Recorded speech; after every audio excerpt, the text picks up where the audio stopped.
नमस्कार दोस्तों, stock market studies में फिर से एक बार आपको बहुत-बहुत स्वागत है। तो आज यहाँ पे मैं डिस्कशन करूँगा एक जापानीज़ कंपनी के बारे में, जो इंडिया में अभी देखा जाए तो अच्छा खासा काम भी कर रहा है और इंडियन मार्केट को धीरे-धीरे करके कैप्चर भी कर रहा है। क्योंकि इंडिया के थर्ड लार्जेस्ट कंपनी है और वो भी केमिकल सेक्टर से। देखिए केमिकल इंडस्ट्रीज में बहुत अलग-अलग कैटेगरीज होते हैं। जैसे आप देखेंगे तो पीडीलाइट भी एक केमिकल इंडस्ट्रीज है, एशियन पेंट भी एक केमिकल इंडस्ट्रीज से आप बोल सकते हैं। टायर इंडस्ट्रीज के ऊपर भी केमिकल लगते हैं। साथ ही साथ आप देखेंगे तो केमिकल्स के बहुत अलग-अलग सेक्टर है, फार्मास्यूटिकल इंडस्ट्रीज के ऊपर, एग्रो केमिकल्स के ऊपर। तो किसी भी प्रोडक्ट बनाने के लिए, चाहे वो प्लास्टिक हो, चाहे वो खाने का चीज हो, सब कुछ बनाने के लिए केमिकल्स का यूज किया जाता है। तो आज मैं जिस कंपनी के बारे में बात करूंगा वो एक देखा जाए तो एक एग्रो केमिकल है। तो मैं एग्रो केमिकल के बारे में बात करूं तो एग्रो केमिकल क्या होते हैं? देखिए agro chemical actually pesticide industries से बिलोंग करते हैं, जो देखा जाए तो एग्रीकल्चर में जो बहुत सारे मतलब एग्रीकल्चर में जो केमिकल्स यूज किया जाता है, तो क्रॉप प्रोटेक्शन के लिए, क्रॉप को ग्रोथ कराने के लिए, ज्यादा से ज्यादा फसल हो इसके लिए, तो जो केमिकल यूज किया जाता है, तो उसी सेक्टर से जुड़े हुए कंपनीज के बारे में बात करूंगा जो जापानीज कंपनी है। देखिए इसके ऊपर मैं एक साल पहले एक वीडियो बना के दिया था। तब मुझे बहुत सारे दोस्तों ने कमेंट किए थे, सर सर इस कंपनी का फ्यूचर क्या है, उसके बारे में बताने के लिए। तो फिर से मुझे कुछ दिनों से कमेंट आ रहा था कि सर इसके ऊपर इन डेप्थ और एक वीडियो बना के दीजिए, क्योंकि स्टॉक के ऊपर 20% से भी ज़्यादा करेक्शन देखने को मिला था। तो इस 20% का करेक्शन के बाद क्या अभी निवेश करना सही होगा? तो चलो मैं सारे इम्पोर्टेंस अपडेट मैं आपके सामने रखूंगा। उसके बाद आपको खुद पता चलेगा कि इस कंपनी के ऊपर क्या करना है। तो कंपनी कौन-सा है, उसके बारे में बात करूँ तो कंपनी का नाम आप देख सकते हैं। कंपनी का नाम है सुमितोमो केमिकल्स इंडिया लिमिटेड। देखिए सुमितोमो केमिकल्स लिमिटेड अगर लिखेंगे तो आपको डायरेक्टली जापानीज़ कंपनीज़ दिखेगा। क्योंकि ये कंपनी टोटली जापानीज़ कंपनी है और इंडिया में सब्सिडियरीज़ लेकर काम कर रहा है। तो इंडियन सब्सिडियरीज़ में कंपनी का नाम बन चुके हैं सुमितोमो इंडियन लिमिटेड। तो सुमितोमो केमिकल इंडियस लिमिटेड इस कंपनी का नाम बन चुके हैं। तो कंपनी देखिए एग्रीकल्चर के ऊपर काम करते हैं, पहली बात। दूसरी बात, कंपनी का जो प्रोडक्ट है वो यहाँ पे आप देख सकते हैं। कंपनी सिर्फ डोमेस्टिकली बिजनेस में नहीं, इंटरनेशनली बिजनेस के ऊपर भी काम करते हैं। जहाँ पे मेजर जो इसका कंट्रीज है, अफ्रीका में सबसे ज्यादा कंपनी प्रोडक्ट्स प्रोडक्ट्स को सेल आउट करते हैं। तो कंपनी के जो बिजनेस मॉडल है, वहाँ पे देखिए क्रॉप प्रोटेक्शन में पहले ही बोल चुका हूँ। क्रॉप प्रोटेक्शन के ऊपर, साथ ही साथ बायोलॉजिकल के ऊपर, साथ ही साथ प्लांट न्यूट्रिशन के ऊपर, और भी देखिए कौन सा प्रोडक्ट, जैसे आप और भी कोई प्रोडक्ट देखिए यहाँ पे देख सकते हैं। फार्मर सेफ्टी के लिए ऊपर यहाँ पे हाउस होल्ड जो प्रोडक्ट है, हाउस होल्ड जो जो मतलब पेस्टिसाइड है उसके ऊपर, उसके साथ आप कंपनी एनिमल्स न्यूट्रिशन के ऊपर भी काम कर रहा है। तो मतलब एनिमल्स के जो खाने पीने का जो प्रोडक्ट है, उसी के ऊपर भी कंपनी बिजनेस करती है। इसका मतलब इस कंपनी का बिजनेस मॉडल बहुत स्ट्रांग है एंड फ्यूचरिस्टिक है। तो इस कंपनी के ऊपर अभी क्या करना चाहिए? सबसे बड़ी बात, क्योंकि मुझे बहुत सारे दोस्तों ने कमेंट किया, सर कंपनी के ऊपर तो 20% से भी ज़्यादा गिरावट देखने को मिला, तो अभी इस कंपनी के ऊपर राय क्या होगा? देखिए कुछ पॉइंट्स मैं आपके साथ शेयर करूंगा, उसके बाद आपको खुद पता चलेगा एक्चुअली इस कंपनी के ऊपर करना क्या है। देखिए कंपनी के कुछ स्ट्रेंथ और डिटेल्स डेटा के बारे में यहाँ पे बातचीत करूंगा। देखिए फाइनेंशियल ईयर कंपनी बता रहे कि financial year started with a very good first and second quarter. मतलब सेकेंड क्वार्टर और फर्स्ट क्वार्टर में अच्छा खासा ग्रोथ होने वाला है। फाइनेंशियल ईयर 2022-3 में अच्छा खासा ग्रोथ हुआ। कितना? 25% का ग्रोथ हुआ। तो कंपनी फाइनेंशियल ईयर 2022 से देखा है तो कंपनी का अच्छा खासा प्रॉफिटेबल बिजनेस यहाँ पे हुआ है। तो कितना प्रॉफिटेबल हुआ आप देखेंगे, the was mainly due to the good water. यहाँ पे देखिए जो रिजर्व है वो लेवल्स के हिसाब से, मॉनसून स्लोअर्स के हिसाब से and low cost opening inventory के हिसाब से, और साथ ही साथ देखेंगे तो इंक्रीजिंग कॉस्ट और इंडस्ट्रीज की इंक्रीजिंग कॉस्ट के कारण, और यहाँ पे देख सकते हैं पार्टनर्स, मतलब जितने सारे इसके कस्टमर है उसके हिसाब से, ये सारे डेटा के कारण कंपनी का जो फर्स्ट क्वार्टर है वहाँ पे अच्छा खासा ग्रोथ हुआ था। उसके बाद ग्रोथ कहाँ कम क्यों हुआ? क्योंकि देखिए एक डेटा यहाँ पे पब्लिश किया गया है, वो डेटा देखना बहुत जरूरी है। क्योंकि देखिए Chinese market open up with the relaxation of zero Covid policy. तो चाइनीज कंपनी क्या कर रहा है? ग्लोबली मार्केट में खुद का राज करने के लिए वो काम कर रहा है। देखिए वो इतनी ज़्यादा केमिकल का प्रोडक्शन कर चुके चाइना।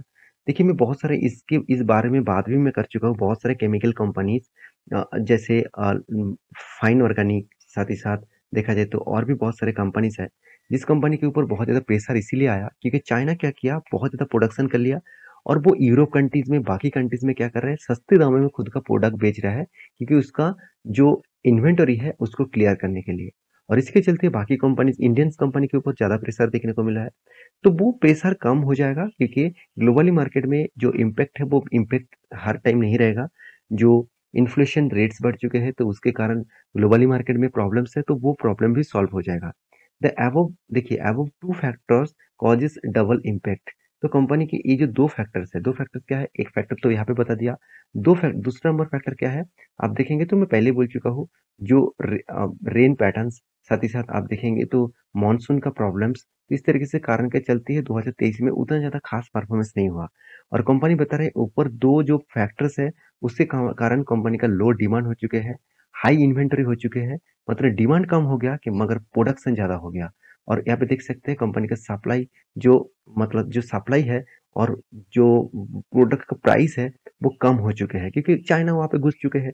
तो उसके चलते ही कंपनी का प्रोडक्ट कम ज़्यादा हो गया और डिमांड कम हो गया और प्राइस भी गिर चुके हैं। तो इसी सारे कारण की वजह से स्टॉक के ऊपर डिक्लाइन देखने को मिला। तो देखिए, ये सारे पॉइंट्स मैं आपके साथ इसीलिए शेयर करता हूँ, क्योंकि आपको पता चले कि एक्चुअली कंपनी का स्ट्रेंथ कहाँ पे है और कंपनी किस बेसिस में गिरा है। देखिए, आज सिर्फ एक केमिकल इंडस्ट्रीज के ऊपर नहीं, पूरा का पूरा केमिकल इंडस्ट्रीज के ऊपर ही प्रेशर है, क्योंकि ग्लोबली मार्केट में अगर डिमांड कम हो जाता है तो हर मार्केट के ऊपर, हर स्टॉक के ऊपर गिरावट होगा। तो वही गिरावट यहाँ पे देखने को मिला है।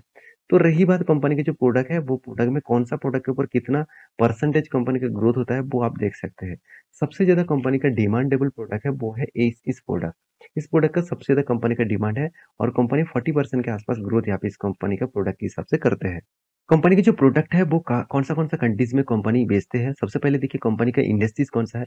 सबसे ज्यादा कंपनी का केमिकल यूज होता है इंडस्ट्री, आप देख सकते हैं इंसेक्टिसाइड्स। इंसेक्टिसाइड्स का मतलब है जितने सारे आपको क्रॉप को प्रोटेक्शन करना है, उसी प्रोजेक्ट के ऊपर कंपनी ज्यादा से ज्यादा खुद का रेवेन्यूज कमाते हैं और ज्यादा से ज्यादा प्रोडक्शन भी करते हैं उस सेगमेंट के ऊपर। उसके बाद देखिए और भी देखिए हर्बिसाइड्स है, पीजीआर है, और भी देखिए साथ ही साथ मेटल प्रोडक्ट, जो जो मेटल्स के ऊपर है, साथ ही साथ और भी देखिए अलग अलग सेक्टर है। तो कंपनी का जियोग्राफिकली देखा जाए, कंपनी डोमेस्टिकली ज्यादा से ज्यादा मार्केट को कैप्चर करके रखा। 75% मार्केट कंपनी इंडिया में ही बिजनेस करते हैं। एक्सपोर्ट के मामले में कंपनी 25% है, जहाँ पे आपको देखेंगे तो ऑस्ट्रेलिया में कितना 1% के आसपास, सॉरी 4% के आसपास। उसके बाद नॉर्थ अमेरिका में कितना, तो नॉर्थ अमेरिका में देखा जाए तो 34% के आसपास, साउथ अमेरिका अमेरिका में भी 34% के आसपास। और उसके बाद देखिए यूरोप कंट्रीज में 8%, और बाकी जापान, साथ ही साथ अफ्रीका, एशिया के अलग अलग कंट्रीज के ऊपर कंपनी का 19% का ग्रोथ है। तो ये सारे पॉइंट्स मैं आपको दिखा चुका हूँ। टोटल कंपनी इंडिया में 6 स्टेट्स में काम करते हैं।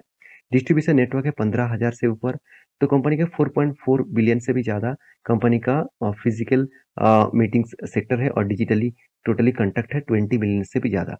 कंपनी का जो टीम है वो 600 टीम है, मतलब 600 एम्प्लॉय का टीम है, और 40,000 से भी ज़्यादा इसका डीलर है, 60 डीलर डिस्ट्रीब्यूशन नेटवर्क से।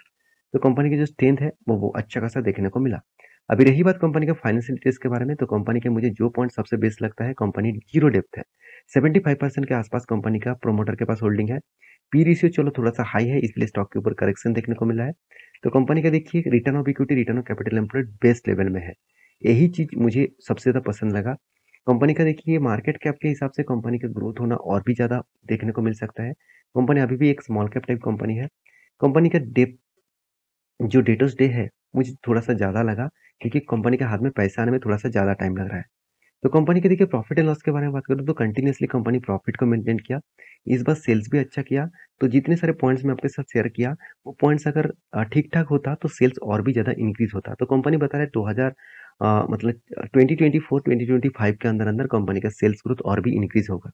तो कंपनी का जो प्रॉफिट मार्जिन है, जो 2 डिजिट में चल रहा था, आज वो 3 डिजिट नहीं 500 तक भी कंपनी पहुंच चुके हैं। तो कंपनी आपको अच्छा खासा रिटर्न दिया और एक साल में करेक्शन दिया, तो उसके लिए चिंता करने का जरूरत नहीं। अच्छा खासा आपको लेवल्स मिल रहा है, अच्छा खासा आपको परफॉर्मेंस का लेवल मिलेगा। तो सेल्स ग्रोथ, कंपनी का प्रॉफिट ग्रोथ, सब कुछ आपको बेस्ट लेवल में देखने को मिल रहा है। तो कंपनी का जो रिटर्न ऑफ इक्विटी है उसके बारे में बात करूँ तो कंपनी अच्छा खासा रिटर्न ऑफ इक्विटी देखने को मिला है। तो कंपनीज के जो बैलेंस शीट है उसमें आपको जो चीज देखने को मिलेगा वो है रिजर्व। रिजर्व एक टाइम कंपनी में नेगेटिव में था, कंटिन्यूसली नेगेटिव 5 सालों तक था। उसके बाद देखिए कंपनी कंटिन्यूसली कंपनी रिजर्व को ग्रोथ किया और कर्जे को एकदम जीरो में लेके आया। और कंपनी के एसेट भी लगातार बाइंग होता जा मतलब इंक्रीज होता गया। एसेट बढ़ेंगे, कंपनी का ग्रोथ भी बढ़ेगा। हाँ, कंपनी में देखिए कुछ प्रोडक्शन अभी भी रनिंग है, तो 53 करोड़ के आसपास कंपनी का प्रोडक्शन रनिंग है, जो पैसा डायरेक्टली कंपनी को बैलेंस शीट में देखने को सॉरी फिक्स एसेट में देखने को मिलेगा जब ये प्रोडक्शन कंप्लीट हो जाएगा।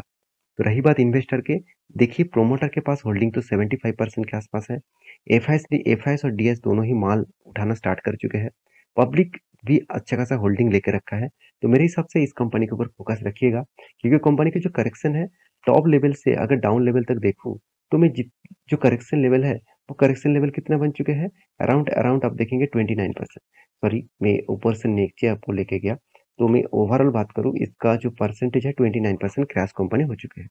तो मेरे हिसाब से यहाँ पे जो एक रेंज बन रहा है, वो रेंज कौन कौन सा है, मैं रेंज के बारे में बात करूँ, वो रेंज बन रहा है 360 रुपीज के आसपास। इस रेंज बहुत स्ट्रॉन्ग एक सपोर्ट है, क्योंकि इसको बार बार रिटेस्ट किया, एक बार नहीं, दो बार नहीं, तीन तीन बार रिटेस्ट किया, और उसके बाद देखिए बिग जर्नी नहीं दिखाया। तो मेरे हिसाब से यहाँ पे कंपनी रिटेस्ट करेगा, और जितने सारे ऑपरेटर इसको ऊपर लेके गए थे, फिर से यहाँ से वो ऊपर लेके जाएंगे। तो थोड़ा सा इंतजार करना, थोड़ा सा करेक्शन दिखाने के बाद वो रिवर्सल आपको देखने को मिल सकता है। ये था कंपनी का अपडेट्स। तो मेरे वीडियो अच्छा लगे तो प्लीज लाइक करना, चैनल को जरूर सब्सक्राइब करना। मिलेंगे नेक्स्ट वीडियो में, तब तक के लिए अच्छे से रहिए, अपने ख्याल रखिए, बाय बाय।